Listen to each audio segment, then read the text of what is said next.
Hello good morning friends. வாங்க இன்றைக்கி நம்ம எம்வி விலாக்ஸ் ஆஃப் மலர்விழி சேனலில் பார்க்க போகிறது சூப்பரான ஒரு கத்திரிக்காய் சாதங்க. லஞ்ச் பாக்ஸ்க்கு ஆப்டானது, நம்மளும் சாப்பிட்றதுக்கு நல்லாயிருக்கும் மத்தியான டைமில்.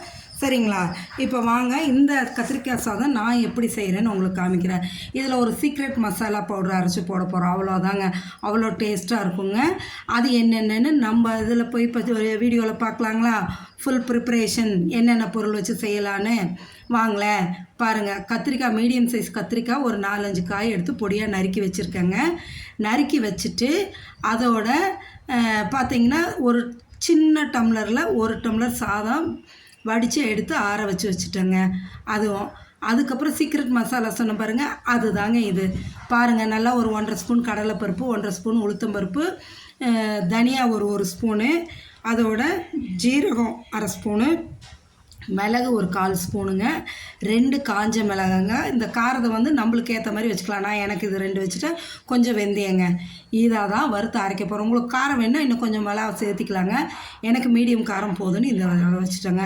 இப்போ இதை வந்து ட்ரை ரோஸ்ட் பண்ணுங்க. வானலை வச்சு எண்ணெய் ஊற்றாமல் அந்த பொருள்களெல்லாம் போட்டு வெறும் வானல்லையே வறுத்து எடுக்கணும், ட்ரை ரோஸ்ட் பண்ணணும்.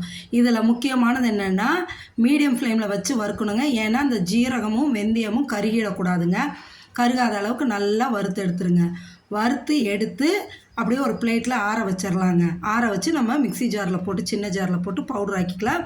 நைஸாலாம் ஆகாதுங்க, கோர்ஸாக தான் இருக்கும். இது என்னென்னு பார்க்குறீங்களா? ஆவாரம்பூ டீங்க. நான் வந்து ஆவாரம்பூ பவுடர் வச்சு தான் போடுவேன், பொடிச்சு. இன்றைக்கி ஃப்ரெஷ்ஷாக பூ பறிச்சுட்டு வந்து அப்படியே போட்டாங்க. எங்கள் வீட்டில் என் ஹஸ்பண்ட் குடிப்பாங்க ஆவாரம்பூ டீ.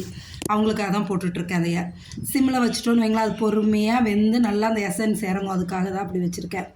இப்போ பாருங்கள், ஓரளவு நல்லா வறுபட்டு வந்துருச்சுங்க.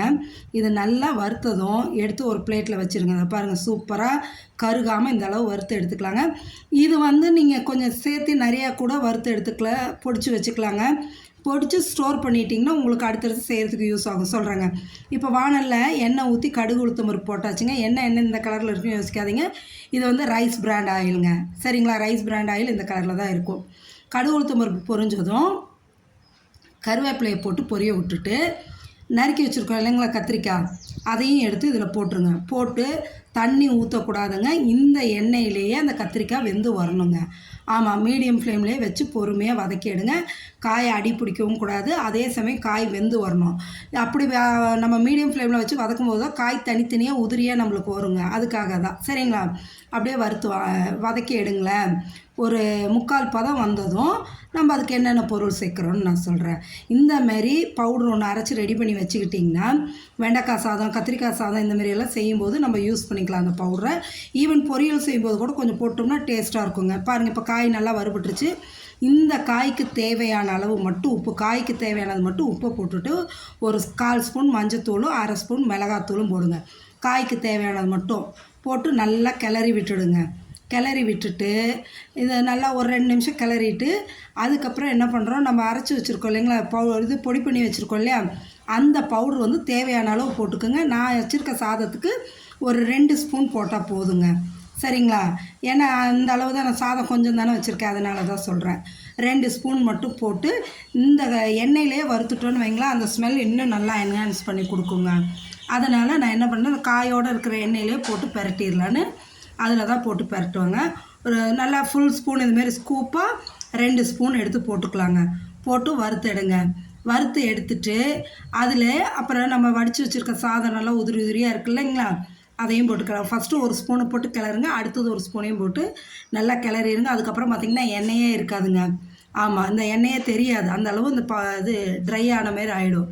அதுக்கப்புறம் நம்ம போட்டு கிளறும் போது நல்லாயிருக்குங்க டேஸ்ட்டாக. சரிங்களா?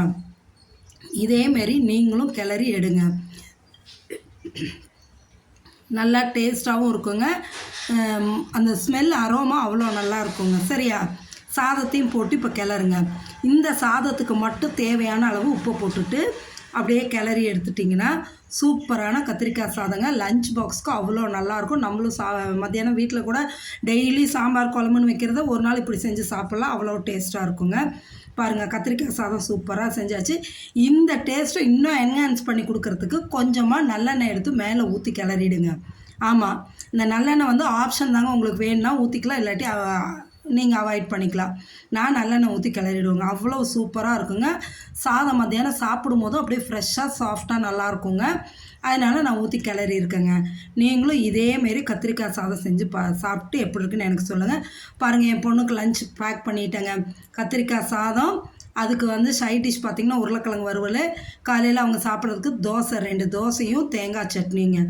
இதுதான் இன்றைய காலை மெனு. என் பொண்ணு லஞ்ச் பாக்ஸுக்கும் அவள் சாப்பிட்றதுக்கும் ரெடி பண்ணியாச்சுங்க.